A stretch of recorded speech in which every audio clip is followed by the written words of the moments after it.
Mein Kampf is Adolf Hitler's autobiographical and political manifesto, written during his imprisonment in the 1920s. It provides an account of his personal life, political awakening, and his blueprint for rebuilding Germany. The book lays the foundation for Hitler's future policies, emphasizing extreme nationalism, anti-Semitism, and authoritarian control. Studying Mein Kampf is essential for understanding the roots of Nazi ideology and the catastrophic consequences it brought to the world. If you like this video, don't forget to support the channel by liking and subscribing. Stay tuned for some additional book recommendations with similar insights at the end.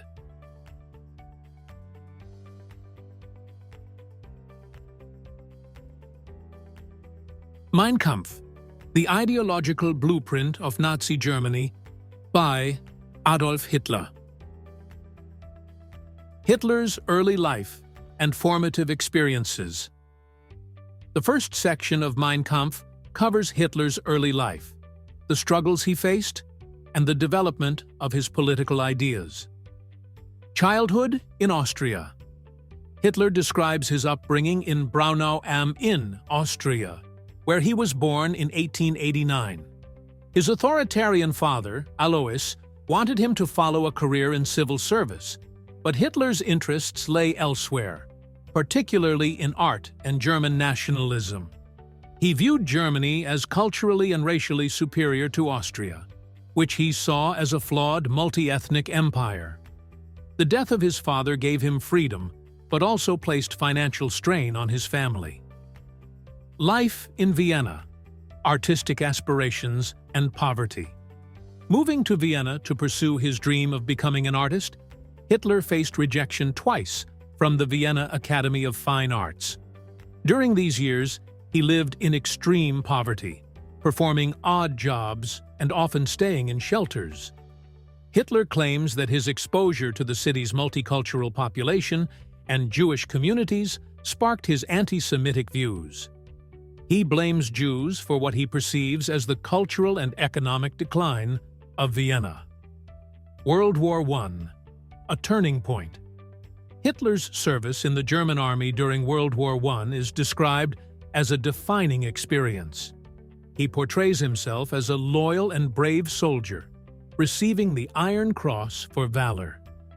However, the war's end left him devastated, particularly Germany's defeat, which he saw as a betrayal from within. This stab-in-the-back myth, blaming Jews and Marxists for Germany's surrender, became a cornerstone of his ideology. Post-war Germany, political awakening. After the war, Hitler was disillusioned by Germany's dire economic situation and political instability. He joined the German Workers' Party, which later became the National Socialist German Workers' Party, Nazi Party. This marked the beginning of his rise as a political figure, fueled by his hatred for the Treaty of Versailles and his belief in restoring Germany's greatness. Core ideological principles in Mein Kampf. In Mein Kampf, Hitler lays out his political and racial ideologies, which form the backbone of his vision for Germany. The supremacy of the Aryan race. Hitler describes the Aryan race as the master race, claiming it is responsible for all cultural and scientific advancements in history. He argues that preserving racial purity is essential for Germany's survival, and blames Jews for threatening this purity through intermarriage and societal manipulation. Anti-Semitism as a central belief. Hitler repeatedly emphasizes his hatred for Jews, accusing them of controlling the media, finance, and politics to weaken Germany. He claims that Jewish people are inherently destructive and incapable of contributing to civilization, making their removal from society a necessity for national survival. Rejection of democracy and advocacy for a Führer. Hitler criticizes democracy as chaotic and incapable of addressing Germany's challenges. He proposes a totalitarian government led by a single decisive leader, whom he identifies as himself. He argues that this system would unify the nation and eliminate internal dissent. Propaganda as a tool for control. Hitler outlines the importance of propaganda in mobilizing the masses and promoting his ideology.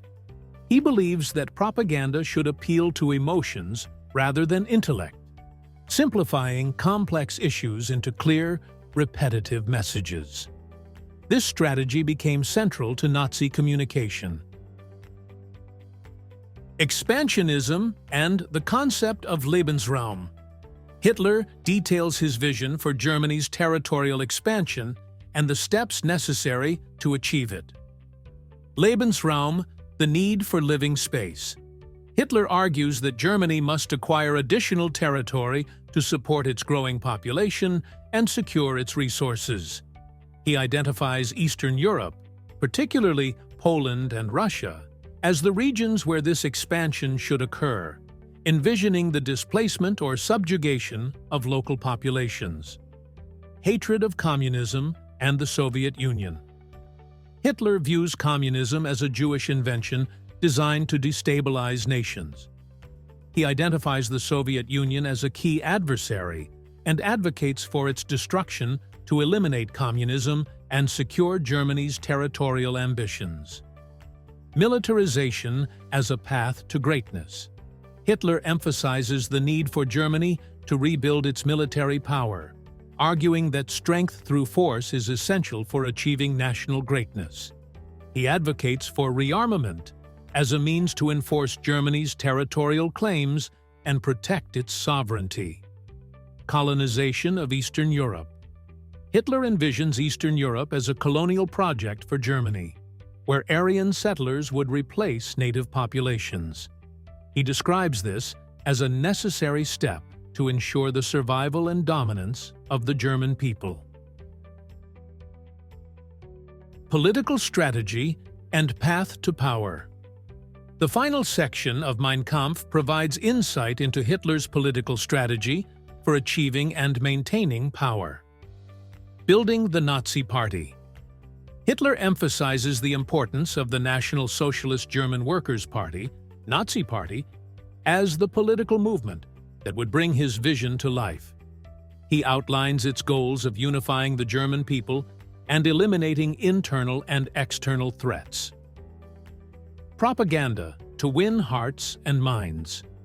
Hitler stresses the need for propaganda to appeal to all social classes and instill a collective identity.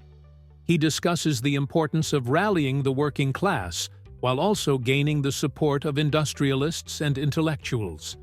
Strong leadership as a solution. Hitler presents himself as the ideal leader for Germany, capable of decisively implementing policies and guiding the nation to greatness. He argues that centralized leadership is crucial for addressing Germany's challenges effectively. Action-oriented politics. Hitler advocates for a disciplined and action-oriented political movement, emphasizing the importance of direct action and violence when necessary. He views this approach as essential for overcoming obstacles and achieving political dominance. If you enjoyed this summary, check out the following books: The Rise and Fall of the Third Reich by William L. Shearer. Hitler, Ascent, 1889 to 1939 by Volker Ulrich. Night by Elie Wiesel. Ordinary Men by Christopher R. Browning. The Holocaust, A New History by Lawrence Rees. In the Garden of Beasts by Eric Larson.